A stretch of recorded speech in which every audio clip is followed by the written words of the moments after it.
সুখের আনন্দ এসেছে আমার মনে এই পাহাড়ে উঠে।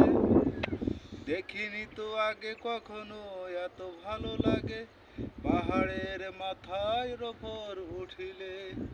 দুনিয়াটা দেখায় কত সুন্দর, কত ছোট, মনে হয় ওদের মাথার ওপর থেকে পা দিয়ে আমরা ঘুরে বেড়াই। যখন আমরা 2 ঘন্টা পরে পাহাড়ের মাথার ওপর উঠে দেখি আকাশটাকে যেন আমরা ছুঁতে পারি।